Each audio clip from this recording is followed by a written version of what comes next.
Hello students, welcome to our YouTube channel Ballia brand education. तो आज students हम लोग स्टडी करेंगे हिस्ट्री स्टार्ट करेंगे क्लास 10 का। ठीक है, chapter number 1 the rise of nationalism in Europe, कि यूरोप में कैसे नेशनलिज्म राइज होता है, कैसे उदय होता है कि नेशनलिज्म का यूरोप में। ठीक है, तो उससे पहले जानेंगे हिस्ट्री के बारे में। हिस्ट्री अभी तक हम पढ़ते आ रहे हैं क्लास 6 से। ठीक, 6 में हमने क्या पढ़ा था? एंशिएंट हिस्ट्री ऑफ इंडिया पढ़ा था। 7th में क्या पढ़ा था? Medieval history of India. And 8th में क्या पढ़ा था? Modern history of India and national movements.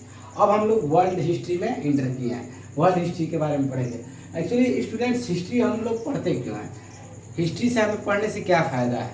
तो हिस्ट्री इसीलिए पढ़ा जाता है कि हमारी कल्चर, ट्रेडिशन और एक्टिविटीज़ कैसे था, हमारी एक्टिविटीज़ में कैसे परिवर्तन आया है, किस प्रकार से हमने डेवलपमेंट किया है। तो हर चीज़ें क्या है, हिस्ट्री से धीरे धीरे ये प्रोसेस वाइज हुआ है, एक दिन में नहीं हुआ है। ये चेंजिंग जो देख रहे हैं न्यू जनरेशन का, इसमें बहुत समय लगा है, बहुत वक्त लगा है ये होने में। ठीक है स्टूडेंट्स, तो हम लोग अब स्टार्ट करेंगे क्लास 10th का वर्ल्ड हिस्ट्री स्टार्ट करेंगे, the rise of nationalism in Europe. तो आपने क्या पिछले 9th क्लास में आपने वर्ल्ड हिस्ट्री में पढ़ा है? क्या पढ़ा है? फ्रेंच रिवोल्यूशन वगैरह पढ़ा है। वो सब चीज़ें यहाँ पे रिलेट करके हम लोग स्टडी करेंगे प्रीवियस ईयर क्लास को। ठीक है, तो पहले rise of nationalism in Europe. तो नेशनलिज्म क्या होता है? उसका राइज मतलब उदय यूरोप में। यूरोप एक कॉन्टिनेंट है जिसके बारे में आप सुने होंगे। ठीक है, और वहाँ पे क्या होता है? नेशनलिज्म डेवलप होता है, राष्ट्रवाद।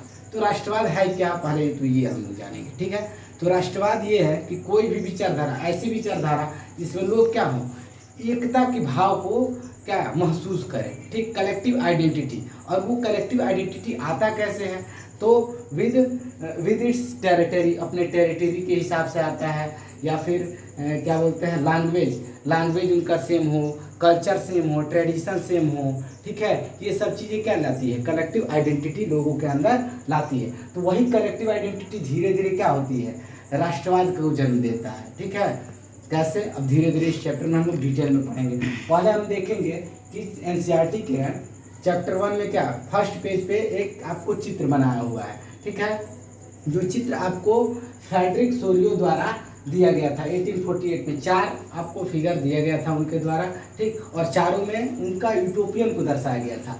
Sorio utopian vision. यूटोपियन का मतलब ऐसा, मतलब आइडियल कल्पना, मतलब ऐसा आदर्श कल्पना जो अनलाइकली, मतलब हो ना सके, मतलब ऐसा सोचना कि मतलब वो पॉसिबल ही ना हो।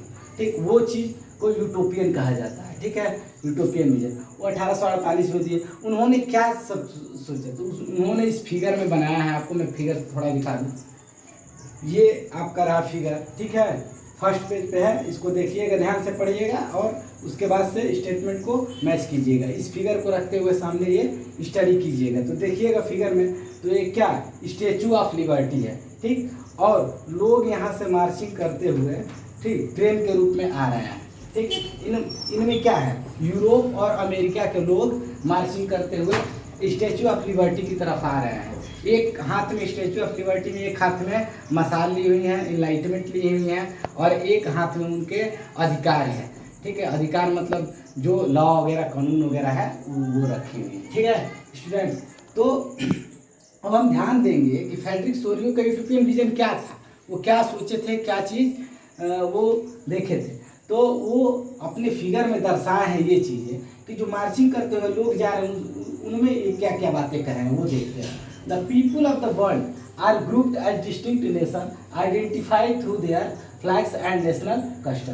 कह रहा है कि जो वर्ल्ड के लोग हैं वो क्या है, ग्रुप्ड है, एक दूसरे के साथ मतलब जुड़ गए हैं। ठीक है, और अलग अलग नेशन के, राष्ट्र की तरह क्या हो रहे हैं, वो दिख रहे हैं, आइडेंटिफाइड थ्रू। और वो पहचाने किससे जा रहे हैं? तो वो अपने अपने फ्लैग के द्वारा पहचाने जा रहे हैं। फ्लैग मतलब कोई भी देश से पार्टिकुलर उसका क्या होता है, एक चिन्ह होता है, उसको कैसे रिप्रेजेंट किया जाता है। जैसे कहीं भी हम लोग, हमारी टीम, इंडियन टीम जाती है खेलने, या फिर कहीं कॉमनवेल्थ गेम हो या ओलंपिक हो, वहाँ पे जीतने के बाद क्या किया जाता है? अपने नेशनल फ्लैग के साथ क्या किया जाता है?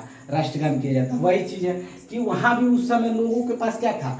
यूटोपियन, उनके यूटोपियन में दिखाया गया कि लोगों के पास अपने झंडे द्वारा पहचाने जा रहे थे। ठीक है, दूसरा पॉइंट क्या कहता है, leading the procession way past the Statue of Liberty are the United State and Switzerland which by this time were already nation state. मतलब वो जब ये फिगर बनाया था 1848 में, वो ये सोचे थे कि उस समय तक यूनाइटेड स्टेट और स्विट्जरलैंड क्या थे, मतलब नेशन स्टेट्स बन चुके थे। ठीक है, नेशन स्टेट्स बन चुके थे, मतलब ऑलरेडी वो क्या थे, स्टैचू को, जो स्टैचू ऑफ लिबर्टी था उसको ऑलरेडी वो क्या कर चुके थे, क्रॉस कर चुके थे। ठीक है, उसके बाद France identifiable by the revolutionary try colour has just reach the statue. और फ्रांस जिसका क्या था, फ्लैग का कलर ट्राई कलर था, वो क्या किया था, जस्ट अभी पहुंचा था यहाँ पे अमेरिका और स्विट्जरलैंड क्या थे, ये पहुंच चुके थे। ठीक, अब जस्ट यहाँ पे फ्रांस क्या पहुंच रहा है अपने ट्राई कलर फ्लैग के साथ, जो मार्चिंग में आप देखेंगे फिगर में, तो मार्चिंग करते हुए लोग आ रहे हैं। Following the Germans people of Austria the Kingdom of Two Sicilies Lombardy Poland England Ireland Hungary and Russia. मतलब इनको फॉलो करते हुए जर्मनी के लोग के बाद Austria, Kingdom of Two Sicilies, Lombardy, Poland, England, Ireland, ये सब क्या यहाँ के लोग भी पीछे पीछे लाइन में लगे हुए आ रहे थे। किस लिए आ रहे थे, नेशनलिज्म डेवलप हो चुका था, नेशन स्टेट्स बनाने के लिए ये लोग रेडी थे। ठीक है, अमेरिका और स्विट्जरलैंड को देखते हो। ठीक, from the heavens above Christ sits and angels gaze upon the skin. मतलब ये चीज़ें अब मतलब नहीं है कि अब ये कल्पना की गई है कि भगवान क्या कर रहे हैं, ऊपर से भगवान पुजारी सेंट्स वगैरह क्या कर रहे हैं, देख रहे हैं, तकतकी लगाए हुए कि हाँ लोग क्या कर रहे हैं, नेशन स्टेट्स बन रहा है। तो ये चीज़ें क्या थी, ये आपका क्या था, विजन, उनका विजन था, एक कल्पना थी, एक यूटोपियन विजन था। ठीक, सिंबलाइज, ये सब चीज़ें क्या सिंबलाइज कर रहा है, symbolize fraternity among the nation of the world. पूरे नेशन ऑफ द वर्ल्ड में क्या कर रहा है, मैंने पूरे राष्ट्र के, मैंने पूरे वर्ल्ड के लोगों को एक साथ जुटा रहा है और नेशन बना रहा है। ठीक है, तो यहाँ पे तो इनका विजन था। इनके विजन के बाद क्या हम देखेंगे कि कैसे नेशनलिज्म सेंटिमेंट्स को बढ़ाया गया। ठीक, तो अब अलग अलग टॉपिक हम लोग पढ़ेंगे। The idea of nationalism, the idea of nationalism in Europe, कैसे यूरोप में नेशनलिज्म फैलता है। उससे पहले the French revolution and idea of nation states, nation states कैसे बनता है फ्रेंच रिवोल्यूशन में, मतलब नेशन स्टेट्स बनाने के लिए फ्रेंच रिवोल्यूशन में कैसे आइडिया आता है। ठीक है, ये सब चीज़ें पढ़ेंगे। उसके बाद से पढ़ेंगे रोल ऑफ नेपोलियन क्या है।